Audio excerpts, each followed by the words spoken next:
Hello, little M.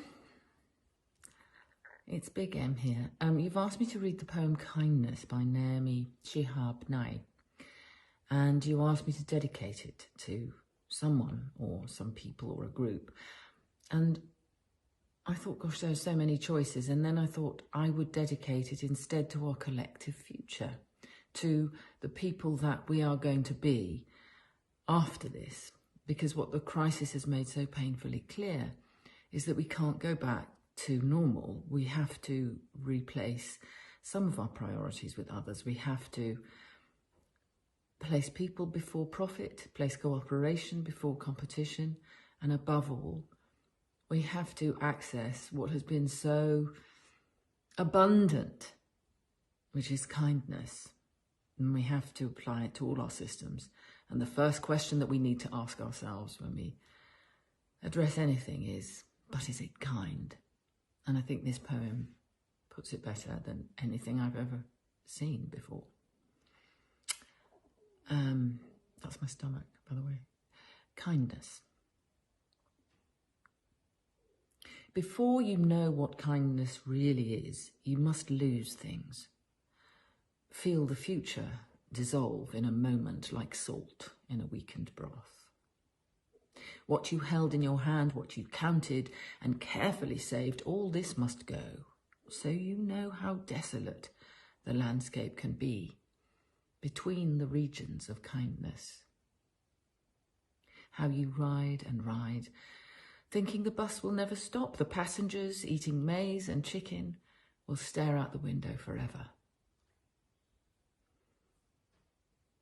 Before you learn the tender gravity of kindness, you must travel where the Indian in a white poncho lies dead by the side of the road. You must see how this could be you, how he too was someone who journeyed through the night with plans and the simple breath that kept him alive. Before you know kindness as the deepest thing, you must know sorrow as the other deepest thing. You must wake up with sorrow. You must speak to it till your voice catches the thread of all sorrows and you see the size of the cloth. Then it is only kindness that makes sense anymore. Only kindness that ties your shoes and sends you out into the day to gaze at bread.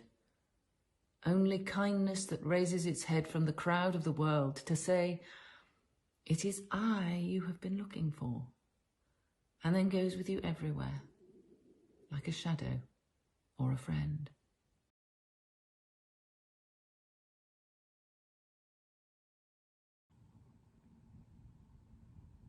Before you can know kindness as the deepest thing inside, you must know sorrow as the other deepest thing. Today, I want to talk to you about kindness, but to talk to you about kindness, I must first talk to you about sorrow. To be human is to experience sorrow, but how rarely we talk about it. Today, I want to talk about sorrow, my sorrow, with you as an invitation for you to connect with your sorrow. And I don't mean the deep sorrow that inhabited my soul for months and years after my mother passed away. I mean the kind of sorrow that follows me around these days like a shadow.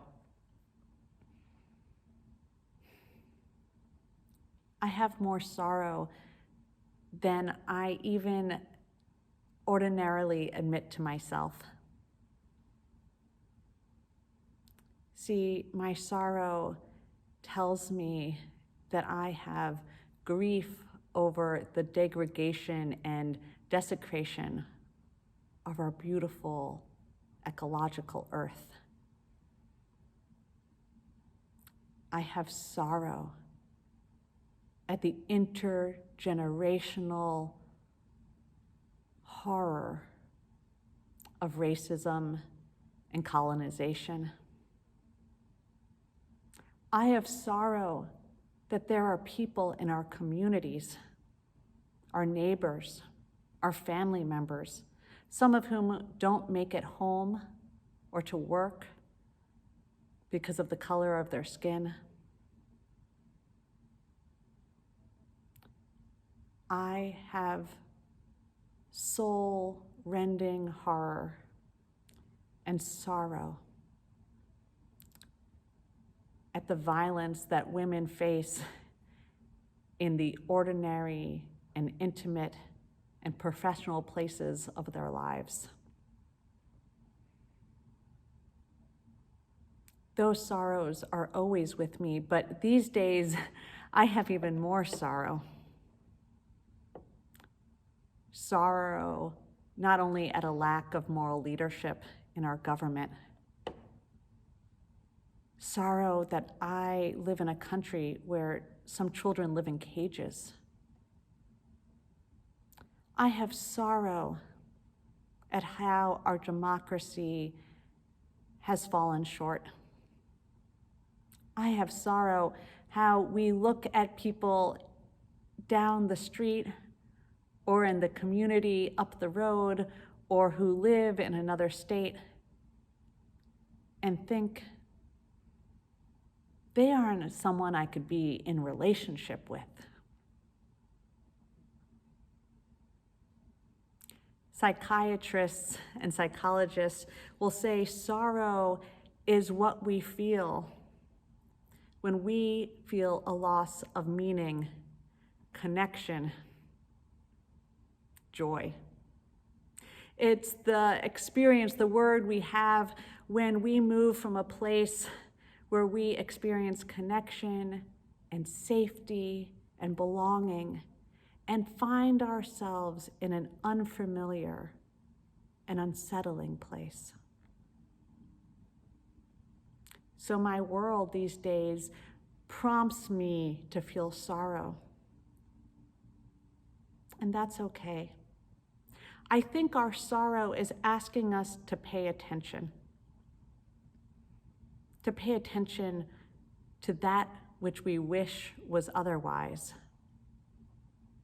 And also, particularly, to pay attention to how desolate the regions are between kindness. I really appreciate Naomi Shihab Nye's poem, Kindness, because it helped me realize the link, the interconnection between sorrow and kindness. When I was doing research for this sermon today, one of the websites, I think it's Merriam-Webster, tracks usage of these words over time. So interesting to me that at their pinnacle, the highest usage in 1827, that was the year that kindness and sorrow were most used. And then they began to fall off. Kindness more quickly. Sorrow stayed around in usage until a few years after the Civil War ended, which makes sense. And then people began to speak less often of their sorrow. And so we began as a people to speak less often about sorrow and less often about kindness until right around 1983, 1984, when both of those words began to become more frequent in our language. Still, what is this kindness that we could come to know as the deepest of things? Kindness is associated with us with all kinds of useful spiritual words. Kindness is friendliness, generosity. It's when someone is considerate, affectionate, gentle, warm, expresses concern. Those all help us understand kindness. Kindness is so simple. It's a kind word, a smile, and holding open of a door. It's carrying a load for another, literally or metaphorically. It's appreciating someone you love. It's full-heartedly celebrating another's successes. It's giving honest compliments. It's taking time to tell someone how special they are. It's sending a photo of a good memory or of a special moment that someone might want to recollect. Kindness is telling the truth in a gentle way so the one hearing it can better receive it. Kindness is being thoughtful about receiving feedback and allowing that to be processed before responding. Kindness includes being kind to oneself. Have you treated yourself kindly today? What I can tell you is this, that kindness creates community. The interim minister at All Souls Indianapolis before I arrived entered a congregation that had gone through a period of time that we called the time of the troubles. And about 10% of the membership left, and it had become quite polarized. And the number one thing that she said to them over and over again, and that they listened and learned to do, was to be kind. Just be kind to one another. It was so powerful how kindness recreated community. You probably know this yourself already, but it's hard to forget a true kindness. I want to tell you about 3 stories of kindness so you can understand and experience kindness fully. The first one is just such a simple kindness. There was a book signing for the late and great Mary Oliver, whose poetry Unitarian Universalists love so dearly. And at this book signing, there was this professor of poetry who was waiting online. And in front of her was this woman who seemed a little distracted and a little slouched, who barely noticed when the line moved ahead. But when she reached the table with Mary Oliver and offered her the book to sign, Mary Oliver put down her pen. She took this woman's hands in her own and leaned in as they had a little whispered conversation. The poetry professor stepped back because she could tell that there was an intimate moment happening. Mary Oliver engaged in a few moments of conversation and then signed the book and offered it with a smile. And as that woman left, she seemed lighter in spirit, straighter in posture, and to move with a little bit more joy. Sometimes kindness is just recognizing and giving connection to a person who needs it. My next story of kindness is actually one kindness that I remember the most. When I was studying abroad in England, I traveled in Italy over the Christmas holidays. And I had learned early on that I needed to arrive at Italian cities early because accommodations often booked up. And my first night in Italy, I spent $124 at a hotel room because it was the only place I could get into, even though that was about what I was planning on spending about 12 nights of accommodation. And a week or so later into my time in Italy, I went to Verona, a really small, lovely town, and I arrived about noon, which I was very happy about, and said, oh, I will have no trouble getting to stay at this hostel that these nuns in town were running. It was a hostel just for women on the center square, and I read in the guidebook that they closed the doors, they locked them at night at 5 p.m. And I said, 5 hours, that should be no problem. When I arrived, I went to the bus stop and I could see that there was a bus that would go into the center square about once an hour. And I had just missed one, so I waited for a while. And time passed and I didn't see this bus, and more time passed. And by this point, I had been waiting about 90 minutes. And so I went up to talk to another person who was waiting for a bus and used my 9 months of Italian to say, oh, is this the bus to Via Garibaldi, the main square? And they said, oh, and they pointed at this bus that arrived and they said, si. And so I got on the bus and I was feeling just really positive. And the bus made a turn and started to drive deeper and deeper into a very heavily treed area. I won't call it a forest, but it had a lot of trees. And I thought to myself, this does not seem to be heading into the center of town. And so I went up to the same woman who said, yes, this goes to Via Garibaldi. And I said, Via Garibaldi? And she was like, no. And these other passengers said, no, you have to get off the bus. You're on the wrong bus. And they sent me off to wait across the street for a return bus. And while I was waiting there, it was beginning to grow darker. And I looked at the bus schedule and I looked at my little translation dictionary, and I began to see that by the time this bus got me back to the airport, there wasn't going to be enough time for me to catch a second bus into town. And I began to panic.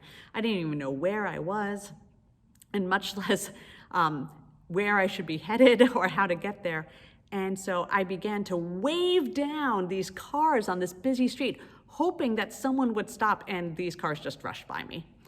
And I began to panic more and more, and I was just waving and saying, sono perduto, which means I'm lost, but that's not how you say I'm lost in Italian, I've discovered.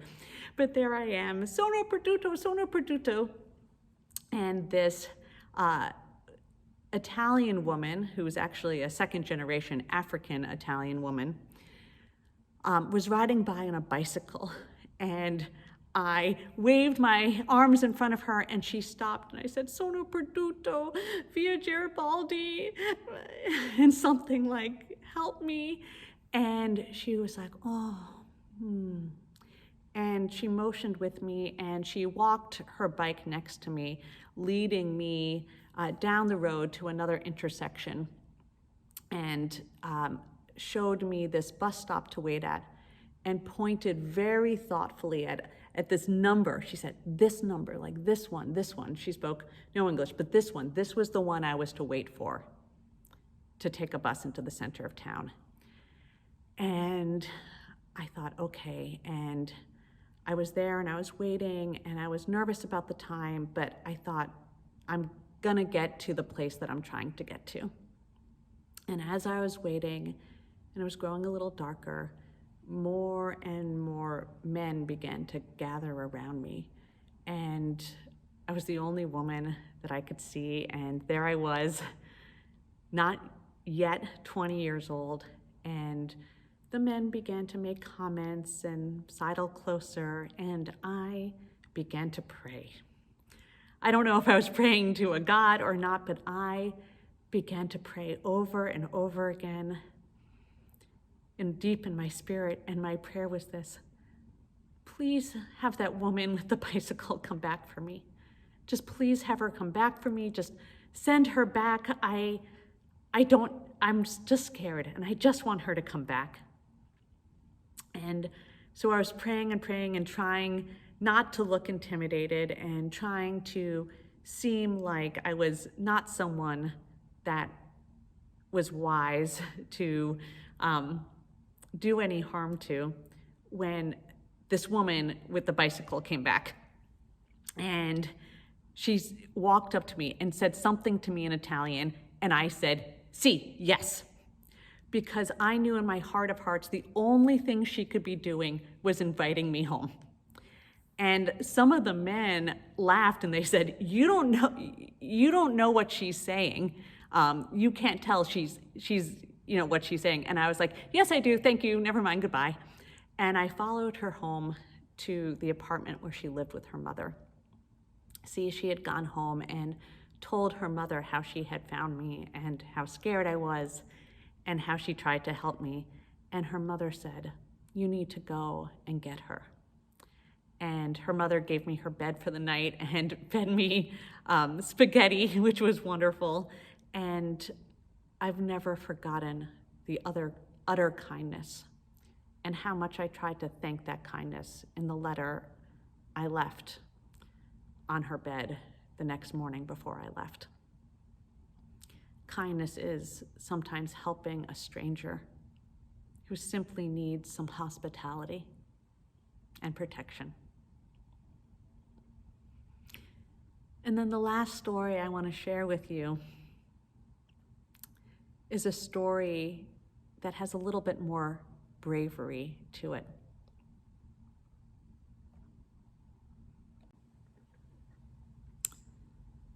The story is of Vedran Smilovic, who is a Bosnian cellist who witnessed the bombing of Sarajevo in 1992.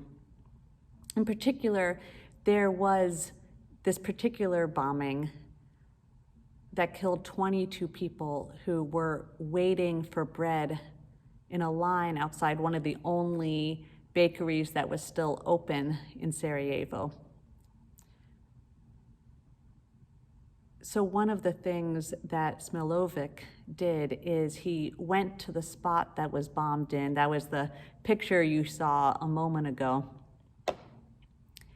And he played music on his cello. In particular, he played Albinoni's Adagio in G minor, a haunting and penetrating piece of music.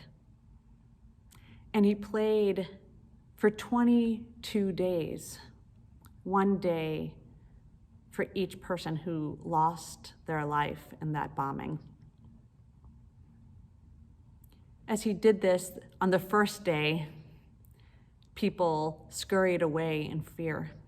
But as the days passed, more and more people, more and more inhabitants of Sarajevo came to listen to him offer beauty in those bombed out buildings that had served as tombs for some of their fellow countrymen and women.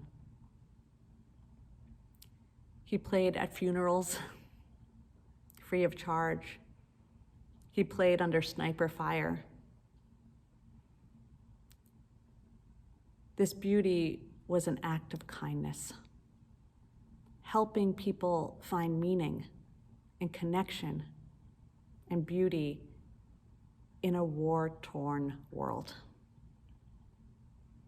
My dear ones, perhaps the